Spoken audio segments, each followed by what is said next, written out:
We will start with red and white lesions. So I have organized the long answer for red and white lesions under the following headings.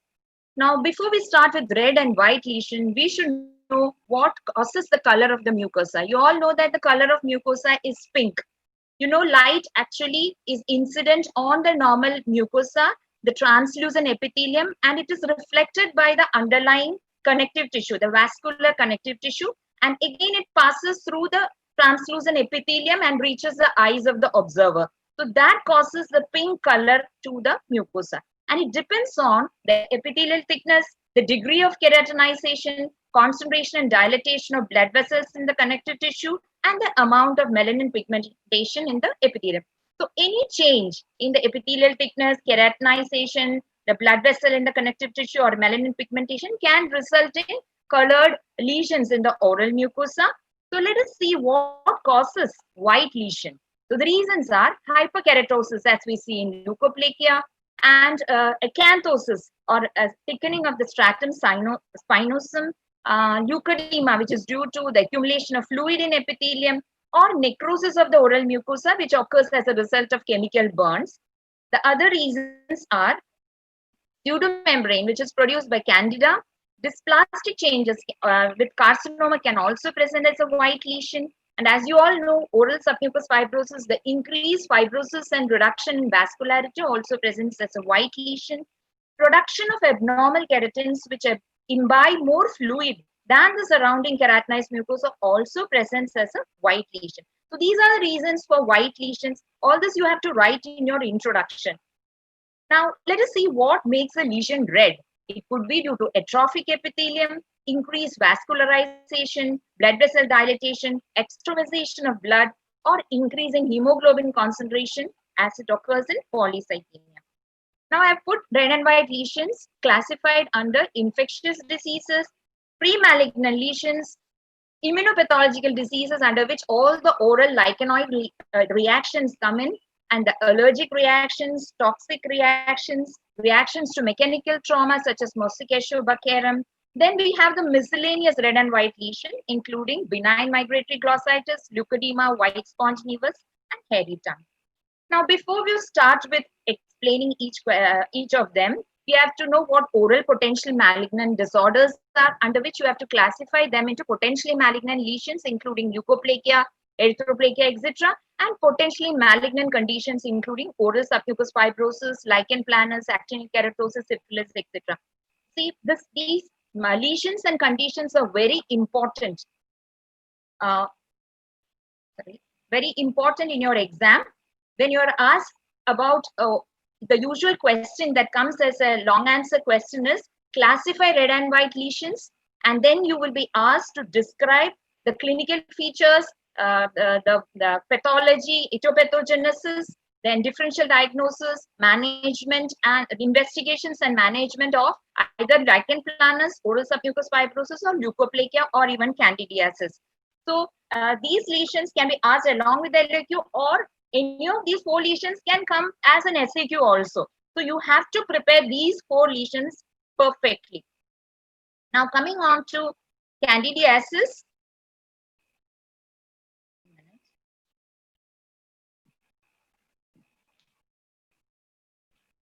I'm not able to go to the next slide.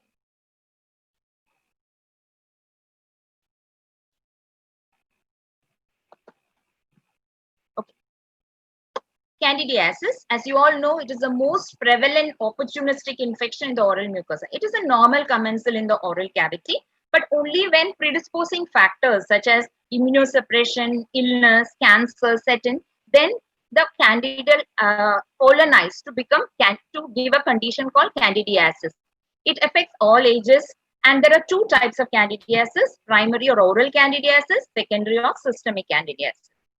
Now you can classify the predisposing factors as local and general. Local could be danger, use of danger, usually ill-fitting danger, excessive use of topical or steroids or antibiotics, smoking, orthodontic appliance, any imbalance in the oral microflora, xerostomia or excessive salivation can also contribute to local predisposing factors causing candidiasis. General can be the infancy and old age, immunosuppression, drugs, systemic antibiotics and steroids, radiotherapy, endocrine disorders, hematinic deficiencies, or any nutritional deficiencies can contribute to oral candidiasis. Now, there are different species of Candida in the oral cavity: Candida albicans, tropicalis, glabrata. Now, how do they colonize? They produce lipases which penetrate the epithelium and adhere to the epithelial surface. So, when we use an antifungal agent, it prevents the adhesion of these fungal mycelia onto the epithelium. Now, you can classify candidiasis as acute and chronic. Acute can be acute pseudomembranous, which is called thrush. Acute erythematous is called antibiotic sore mouth. Chronic erythematous is called denture sore mouth. And there are candida associated lesions such as angular cheilitis, median rhomboid glossitis, and denture sore mouth. Now, oral thrush is the classic type of candida infection in the oral cavity, which is very commonly seen, or otherwise it's called acute pseudomembranous candidiasis because of the pseudomembrane that is formed, which is actually due to destruction of the superficial layers of epithelium. So what we can see diffuse, curd-like, bluish white, loosely attached patches, which can be scraped off. And once we scrape off, what remains is a raw, eroded, inflamed, painful bleeding area. Now, how do we manage? By antifungals, both polyenes, azoles, and even chlorhexidine actually prevents the adhesion of the fungal mycelia onto the epithelium. Okay. Acute erythematous candidiasis or antibiotic sore mouth that occurs as a result of prolonged use of broad spectrum antibiotics because it depletes the normal oral flora. Also, you can see that in the asthmatic patients who use inhalation steroids, those who smoke, and in chronic iron deficiency. So what we see here is the atrophy of epithelium with diffuse borders. There will be raw and erythematous painful areas with smooth borders. It can coexist with angular cheilitis and thrush also. So you manage by changing the antibiotic or discontinue the antibiotic. You have to reset the oral flora with Neutrolin B or Visilac or any probiotic, also with antifungal medication. Now, chronic erythematous candidiasis or denture sore mouth is very common in the maxillary denture-bearing mucosa, usually with an ill-fitting denture, because the candida can colonize comfortably between the denture as well as a maxillary denture-bearing mucosa. Patient will have soreness. Also, that area is not cleansed well with saliva. There are different types of denture sore mouth. Type 1, which is localized with pinpoint hyperemia. Type 2, which is diffuse. And type 3, which gives a granular pattern. Like you can see here, it is otherwise known as palatal papillary hyperplasia, giving an overripe strawberry appearance. Now, to manage here, actually, it is not enough if you treat the maxillary denture-bearing mucosa. You have to treat the denture also. You have to refabricate the denture if it is ill-fitting, or the very denture you have to treat in antifungal solution. At the same time, you have to use topical antifungal agent on the mucosa.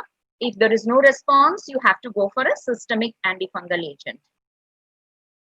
Angular cheilitis can be due to various factors. One can be due to iron deficiency anemia, or it could be due to reduced vertical dimension, which results in folds that form here at the angle of the mouth or the commissural area where the candida colonizes comfortably.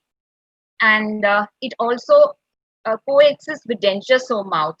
So actually, we have to find out the reason. If it is iron deficiency anemia, you have to treat for that. Dentures will have to be refabricated along with application of antifungal agent in the commissural region. Now, median rhomboid glossitis, as you all know, is otherwise known as central papillary atrophy of tongue. There are different schools of thought. One is that developmental anomaly because of the persistence of tuberculum impar, or it could be due to diabetes mellitus due to lack of nutrition or vascular supply to the central dorsal area of the tongue, or it could be due to candidiasis. If it is candidiasis, it is very common to see a kissing lesion on the palate wherever the tongue is in contact to the palatal region. Now, chronic hyperplastic candidiasis, otherwise called as Candida leukoplakia recently. It is a chronic plaque type or nodular candidiasis and usually seen in the commissural or retrocommissural area. The importance is that it has high malignant potential and it has to be treated with antifungals and retinoids simultaneously. Now coming to the secondary or extraoral candidiasis, which is often seen in the orificial areas like moist folds around the groin, submammillary folds. It can even affect organs such as lungs, the liver, kidney, and the heart valves. Now, chronic mucocutaneous candidiasis occurs due to defect in the cell-mediated immunity. It can be familial CMC, diffuse CMC, candidiasis, endocrinopathy syndrome, or one of late onset. Also in Chidiac-Higashi syndrome, which is a congenital neutropenic disorder, and also in thymoma.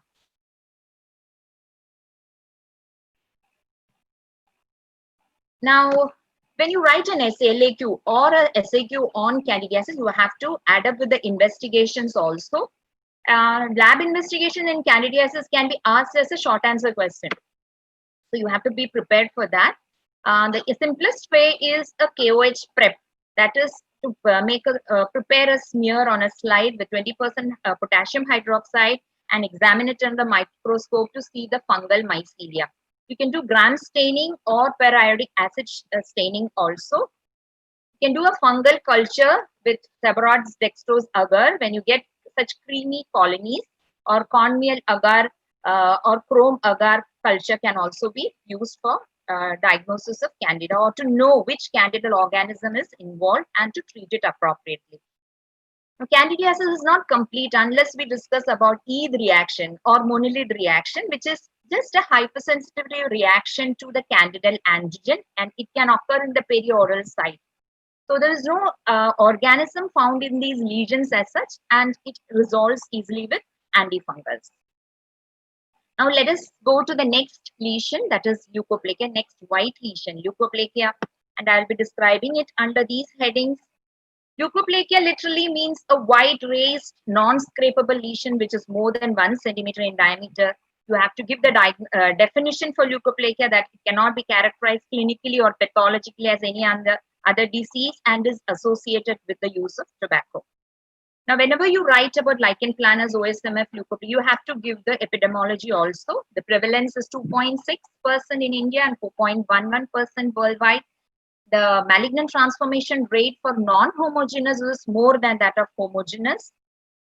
It occurs usually in 4 to 7 decades and has a male predilection and commonly found in smokers because of the use of tobacco. When we talk of etiology, tobacco, of course, is the main etiological agent, but along with alcohol, it has a synergistic effect of dehydrating the oral mucosa and increasing the permeability, thus facilitating the entry of carcinogens. You can classify leukoplakia as homogeneous and non-homogeneous. Homogeneous, as the term means, it is of uniform texture, and non-homogeneous of ununiform texture.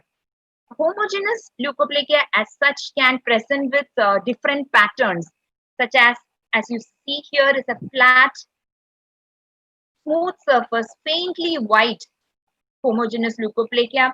You can have a corrugated beach and at ebbing tide appearance with a pattern of fine lines called crease, usually seen at the floor of the mouth and ventral surface of tongue with increased chances of malignancy.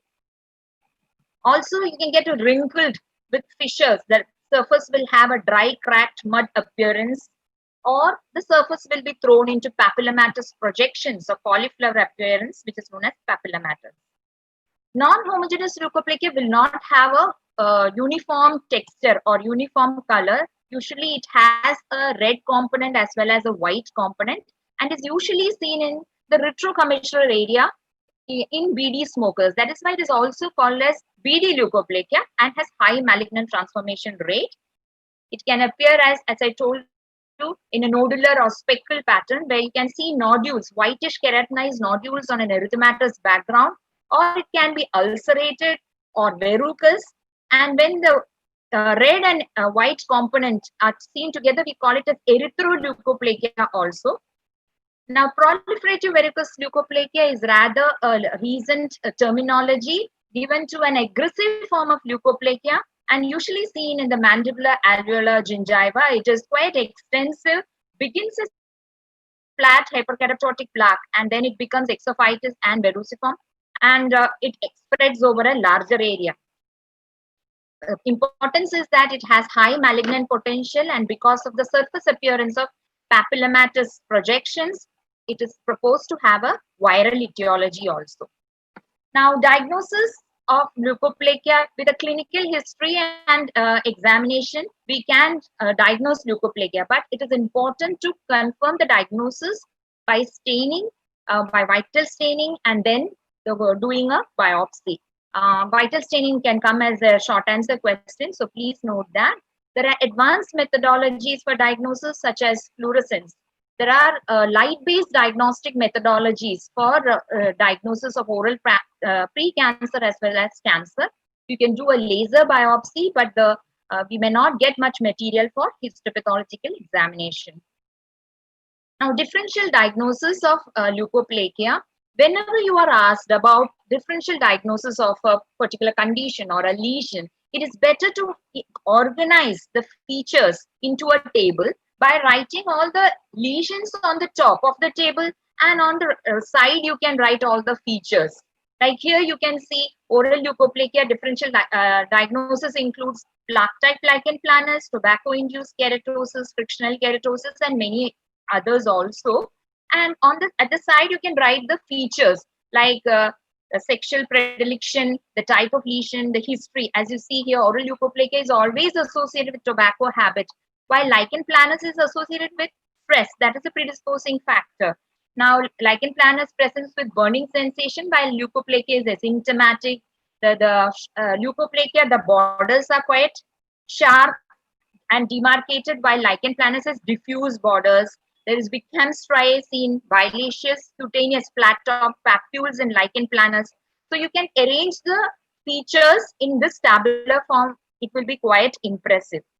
The other differential diagnosis for leukoplakia are aspirin burn. The patient will give you a history of placing a chemical in the oral cavity, and chronic hyperplastic candidiasis, which we have already seen.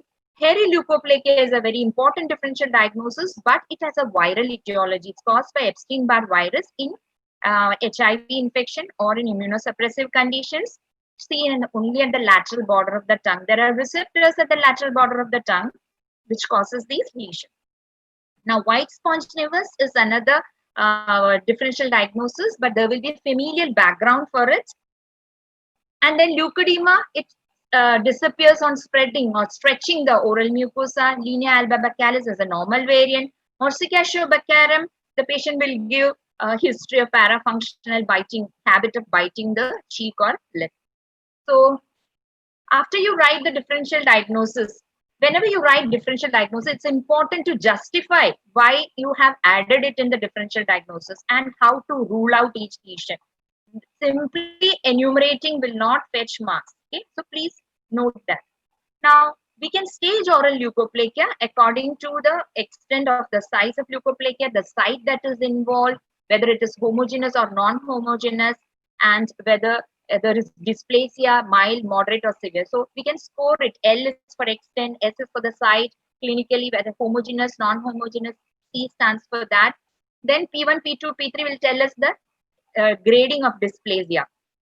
Then we can stage it under these 1, 2, 3 according to the scoring for LSCP. Why we are doing it is to formulate the treatment plan. At the same time, dysplasia will tell us to do what management has to be done. Also to compare between leukoplakic lesions if you are doing a study or a research. So coming to the management of leukoplakia, first and foremost in leukoplakia and oral submucous fibrosis will be to stop the habit. Patient should stop the habit unless there is, otherwise there's no point in treating such lesions. So first and foremost, you have to write stopping or quitting the habit. Then leukoplakic lesion can be subjected to a topical antifungal therapy for 2 weeks so that we can have a better visualization of the lesion so that the candidal component is removed. And then you can recall the patient, do vital staining, and then do a biopsy.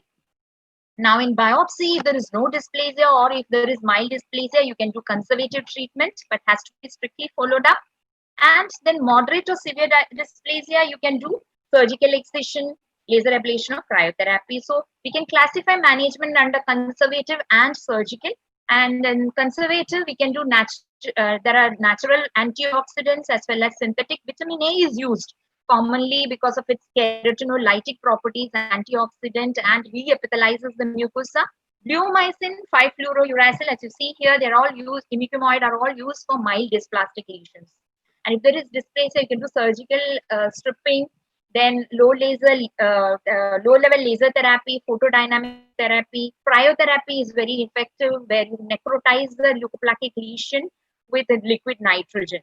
So all these modalities can be used, but it is very, very important to follow up the lesion. If there is any change in the appearance of the lesion, then you have to, during the follow-up, then you have to do a rebiopsy and follow up. Coming to erythroplakia, it's a lesion of the oral mucosa that cannot be categorized as any other definable lesion. It is often mistaken for erosive lichen planus. So that can be written as under the DD for erythroplakia or erosive OLP. Erosive LP has diffuse borders and there will be Wickham striae. While erythroplakia will have a patient will be having a habit of using tobacco, and the lesion will have sharply demarcated borders. Coming to OSMF, as you start, you have to write pin box definition of oral submucous fibrosis. You can by heart that. And then coming to the etiopathogenesis, there are local etiological factors such as chili, aragonite, which is very, very important, and Mishri. Systemic factors such as nutritional deficiency, autoimmunity, and there is a genetic susceptibility also that is proposed. So these are predisposing factors. Now the alkaloids in the aragonite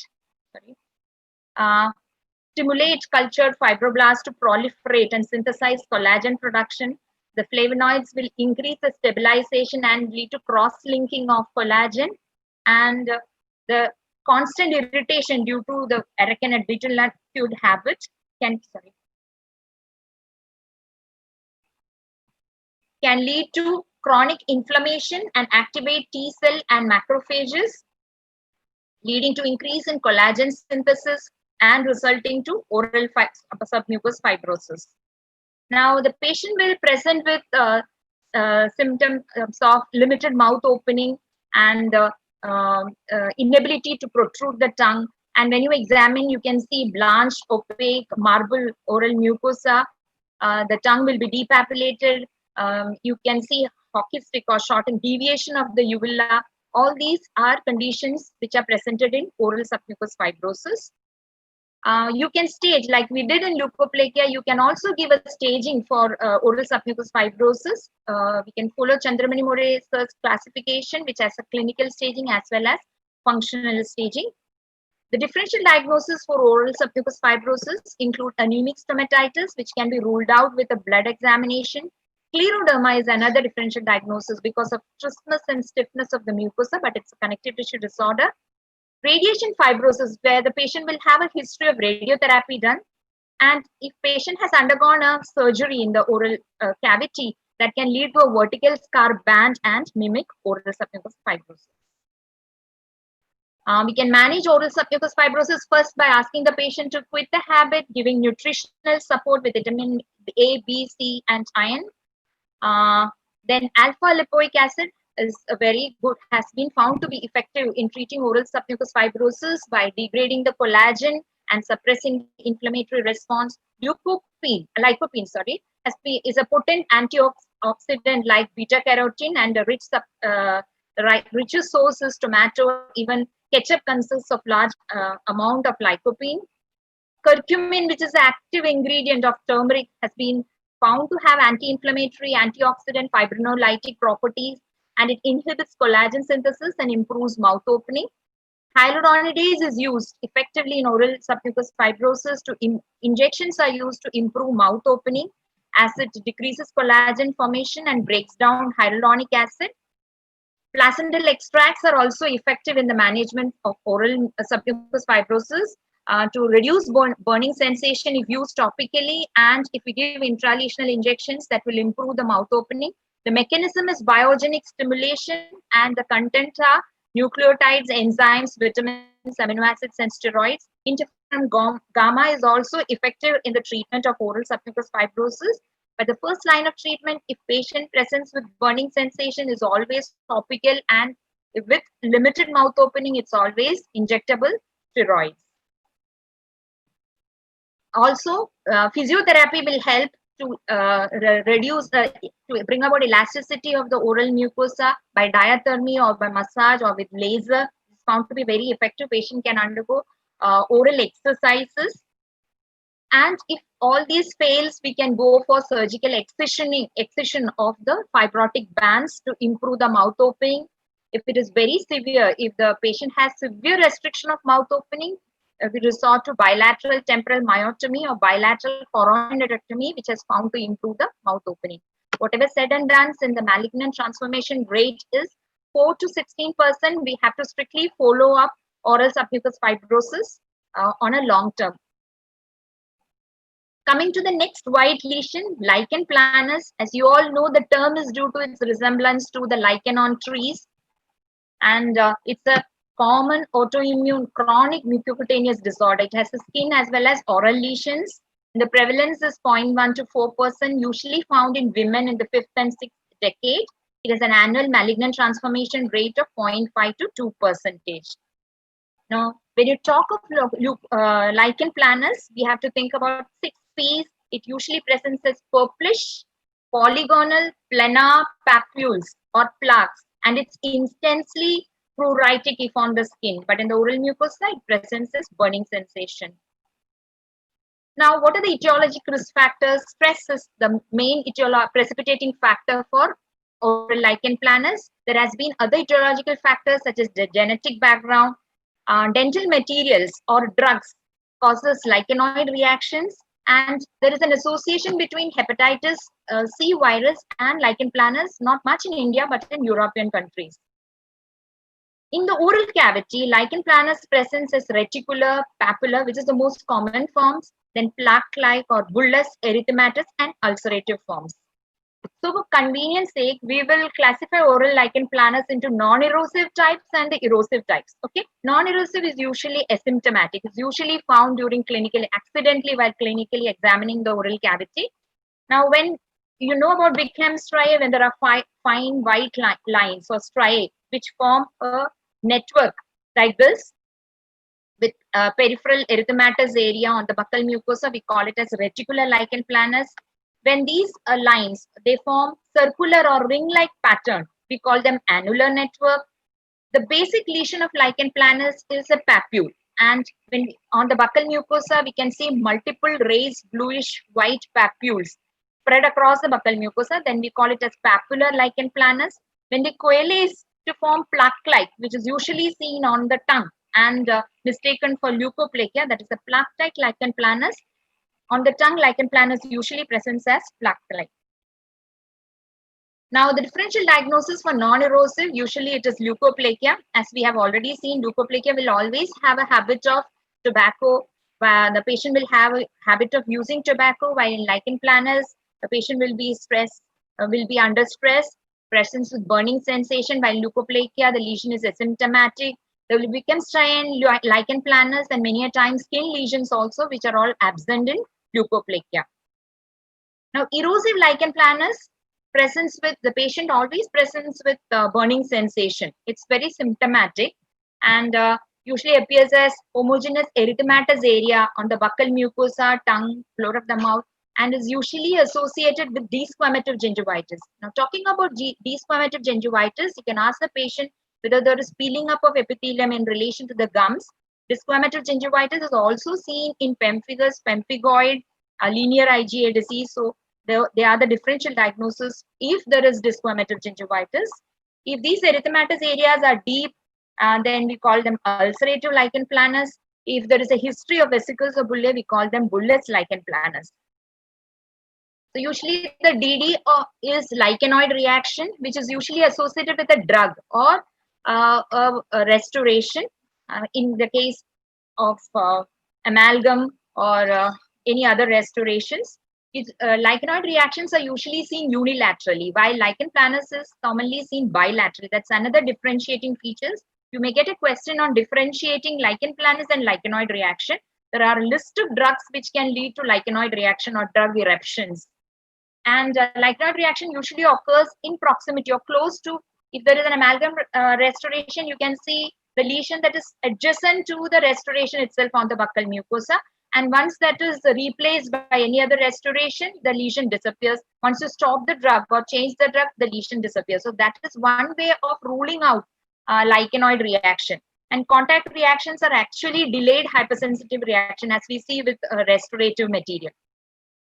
And those associated with restorative material are usually seen in the buccal mucosa and lateral border of the tongue. Now, differential diagnosis for erosive forms, mainly speckle leukoplakia, which is usually seen in the retrocommissural area. Atrophic candidiasis. Speckle leukoplakia will have sharp borders, while lichen planus will have diffuse borders and will have Wickham striae also. Atrophic candidiasis usually will have pseudomembranes which can be scraped off. Lupus erythematosus is another differential diagnosis for erosive LP. You can have white striae here also, but the differentiating feature is that it terminates sharply towards the center of the lesion. Okay? And another differential diagnosis is erythroplakia, which we have already covered. Now, lichen planus has a cutaneous counterpart, which appears as pruritic, violaceous, flat-top polygonal papules. And one interesting feature is Kovner's phenomenon, that is, these lesions are intensely pruritic. So when the patient itches that area for relief, new lesions or this aggravates the disease. So you should know Kovner's phenomenon also when you write about lichen planus or when asked in viva. Now, Greenspan syndrome is a coincidental combination of oral lichen planus, diabetes mellitus, and vascular hypertension. It is a coincidental combination. Why? Because it is more of a lichenoid drug reaction to the hypoglycemics and antihypertensives that the patient takes. Now, investigations for lichen planus include immunofluorescence, histopathology, and sometimes hepatitis C virus testing also. Now, management includes, of course, we have to do therapies to reduce the stress of the patient. The first line of therapy, if the patient is symptomatic, is always topical steroids, and if resistant only, we resort to systemic steroids, calcineurin inhibitors such as cyclosporin, but those have their side effects. We also find betterment of lesions with immunomodulators such as levamisole, dapsone, azathioprine, methotrexate, but there is an amount of caution in using these drugs as they have their side effects also. Photodynamic therapy has been found to be effective in lichen planus, same as low-level laser therapy and surgical excision. Now, since now we have described the oral potentially malignant disorders, let us go on to oral cancer. You have to start your essay, if you get an essay on oral cancer, with the definition of neoplasm. Then oral cancer, you have to describe depending upon the area that is involved, whether it is the tongue, the lips, hard palate, maxillary sinus, because each area presents with different clinical features, signs and symptoms. So depending on that, you have to give your clinical features. The etiology is the same as that of leukoplakia. You have to add radiation, ionizing radiation also along with that. Now, early signs of oral cancer are a persistent red or white patch, which could be a potentially malignant lesion or condition, a non-healing ulcer, or a non-healing extraction socket has to be seen for oral changes of oral cancer, a progressive swelling or enlargement, a fast progressing lesion or a swelling. Then tooth mobility without any cause to it is a sign of oral cancer, unusual bleeding, hoarseness of voice. Now, the late signs can be an indurated ulcer, paresthesia, strabismus and dysphagia, cervical lymphadenopathy, then altered vision in case of maxillary sinus, epiphora. Now, as I told you, depending upon the area, you have to describe the clinical features. If it is on the buccal mucosa, cancerous lesion can be either exophytic, endophytic, infiltrative. Same as in the case of lateral border of tongue. It's usually caused by a sharp tooth also. And maxillary sinus, you have to write depending upon the wall that is involved. If it is the roof of the sinus, you have to write about diplopia, altered vision. If the medial wall, you have to write about nasal stuffiness or nasal twang. If it is the floor of the maxillary sinus, you have to write about growth in the palate. So accordingly, you have to write the clinical features. Now, once you have written the clinical features, you have to write TNM staging. As you all know, T stands for the primary tumor, N for the lymph node, M for metastasis, and you have to stage also. So writing, you have to write the purpose of TNM staging, which would be to help us make a treatment protocol for the cancer, oral cancer, and also to grade the dysplasia and then make a treatment protocol, compare between lesions in studies, research studies. You have to write the staging of TNM also. TNM staging is often asked as an SAQ. So please learn that. Then you have to write about investigations, which will include imaging modalities such as conventional radiographs and advanced imaging to see the paranasal sinuses. You can take CT, MRI. You have to also see metastatic lesions. For that, you can take PET CT. Now, in the radiograph, this is an OPG, cropped OPG. You can see most common finding is a tooth standing in air with loss of bone, supporting the entire bone that supports the teeth are lost. And the margins you can appreciate, ragged, ill-defined pattern of the margins of the alveolar bone. So similar finding you can see in periodontitis also. You have to differentiate between both. As you can see here, you can see teeth standing in air and the margins are quite irregular and ill-defined. So that is a sign of malignancy. Now, there are other modes of investigation such as doing an FNAC, vital staining, which we have described in leukoplakia also, exfoliative cytology, but the gold standard is histopathological examination after a biopsy.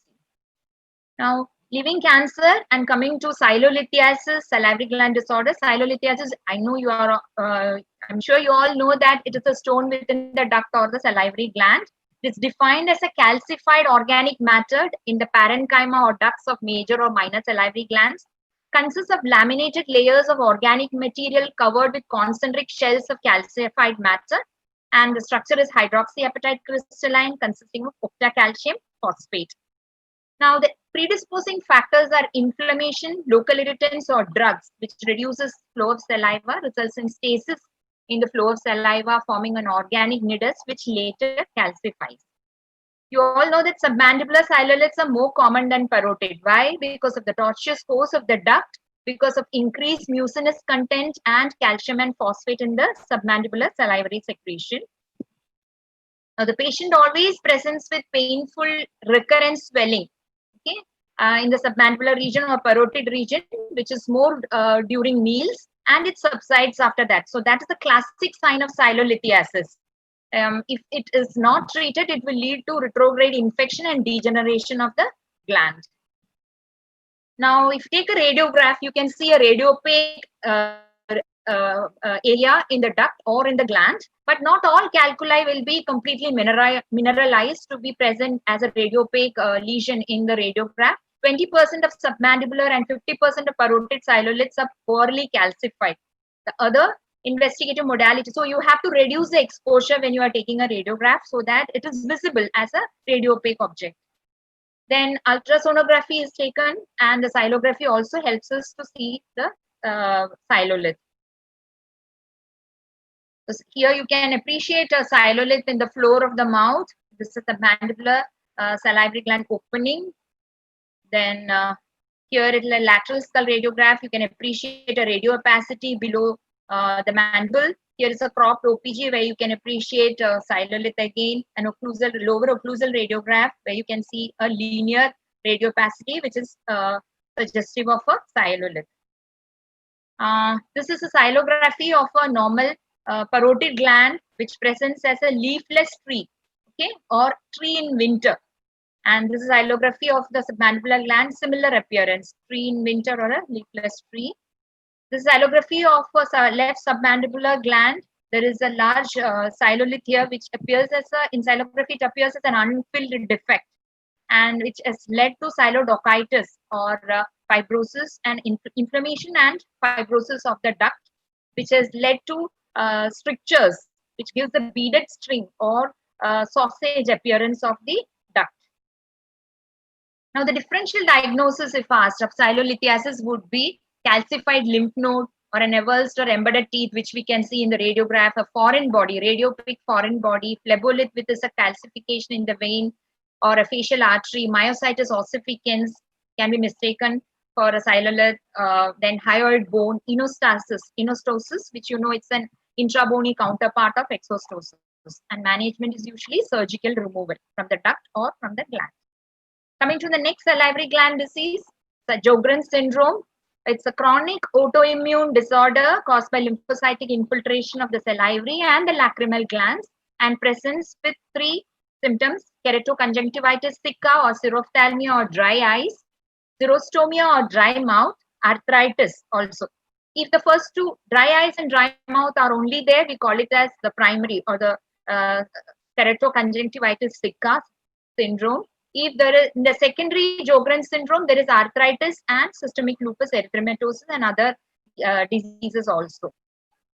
Now, in the oral manifestations of Sjogren's syndrome are dry mouth, so there will be less salivary secretion because of the involvement of salivary gland. There will be it will affect the taste also. Patient will not be able to wear dentures.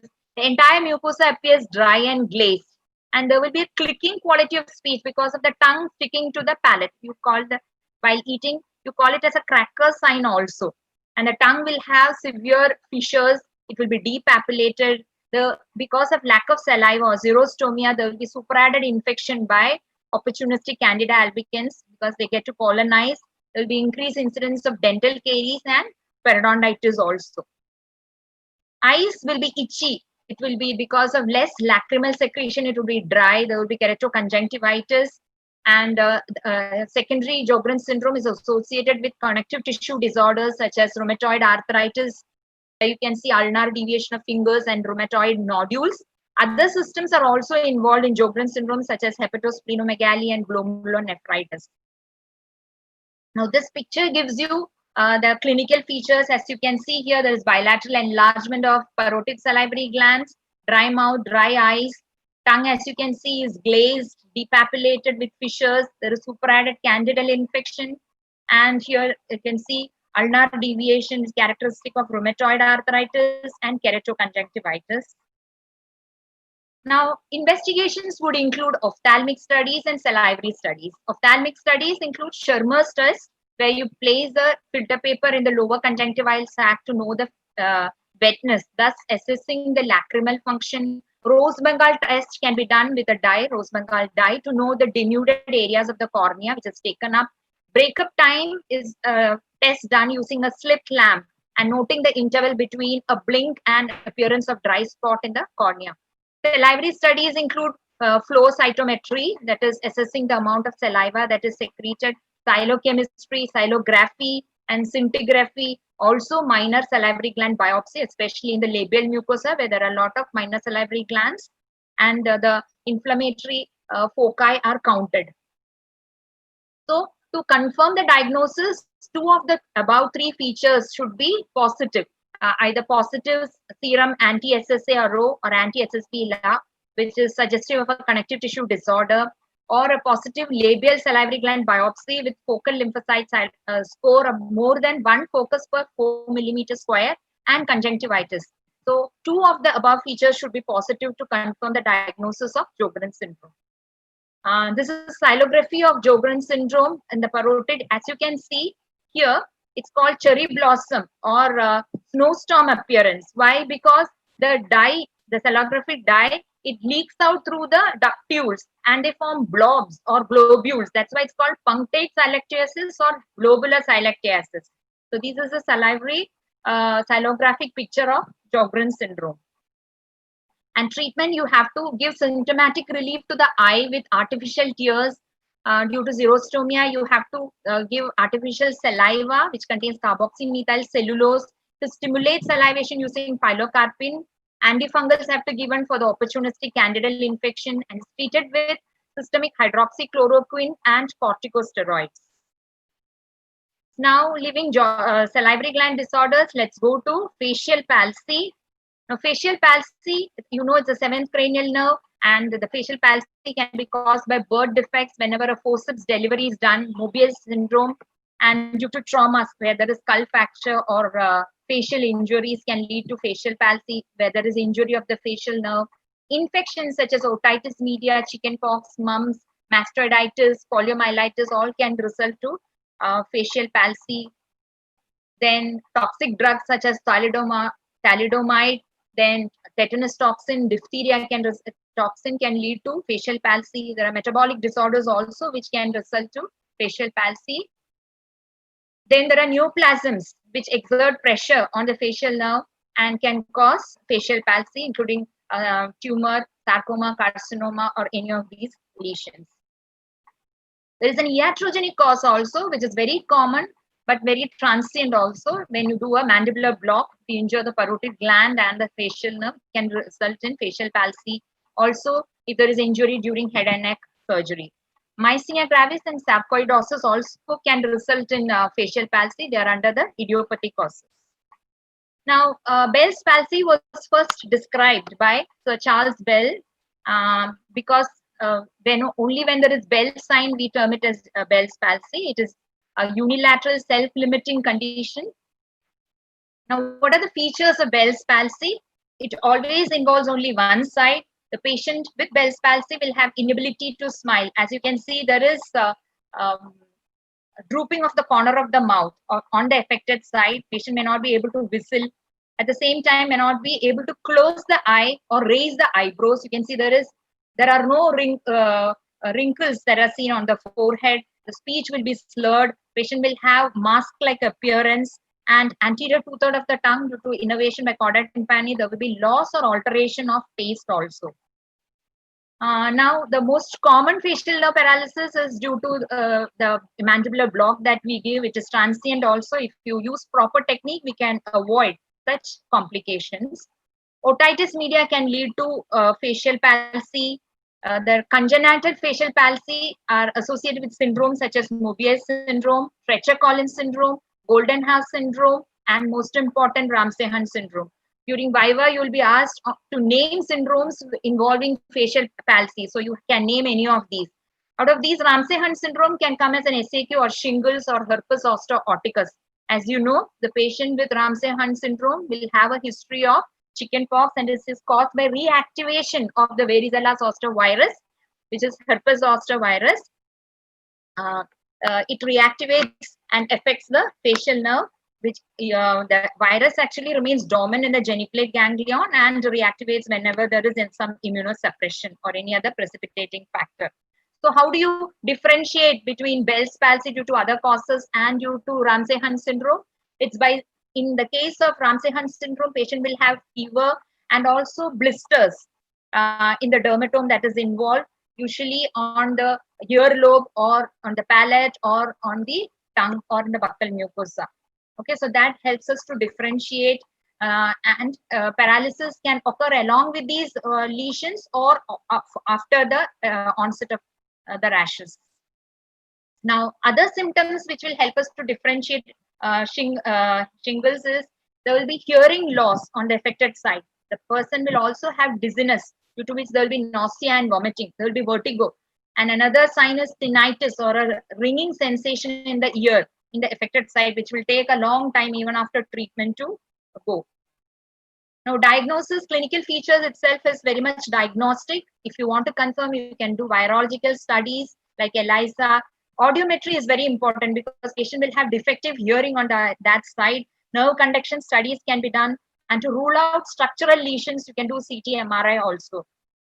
Now, how to evaluate the nerve function can be done by Schirmer's test, which we have already spoken. Electrogustometer is to test taste, especially in the anterior two-thirds of the tongue. Salivary flow rate can also be checked. All these will be reduced on the affected side. Then prompt and effective treatment is necessary once we have diagnosed shingles or herpes zoster infection or Ramsay-Hunt syndrome. Because the earlier you start with steroids and antivirals, we can always delay or prevent the onset of post-herpetic neuralgia. Post-herpetic neuralgia is a complication of herpes zoster infection. It is a neuralgia that follows, it's a persistent neuralgia actually, which follows the area which is involved or the lesions that are formed by herpes zoster. Here, antivirals have to be given to prevent the virus replication. Along with that, steroids have to be added, initially a high dose, so as to prevent the onset of post-herpetic neuralgia.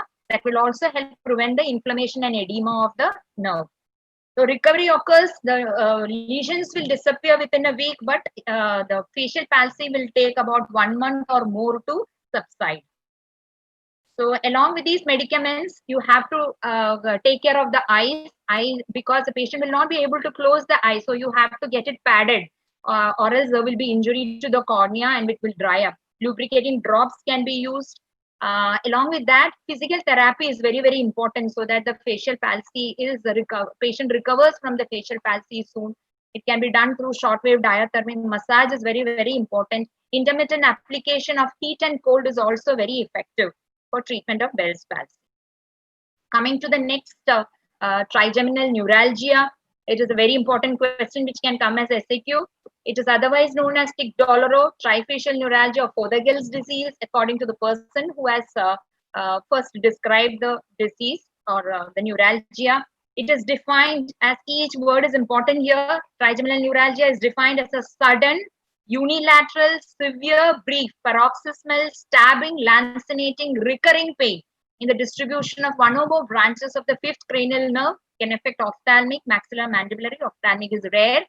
It's very common in the mandibular branch. There are two types of trigeminal neuralgia. It can appear as classic or idiopathic, or secondary or symptomatic. It is caused, there are different etiological factors. That it can be due to an intracranial tumor of the cerebellar pontine angle, multiple sclerosis where there is demyelination of the nerve, vitreous-rich compression due to a neoplasm.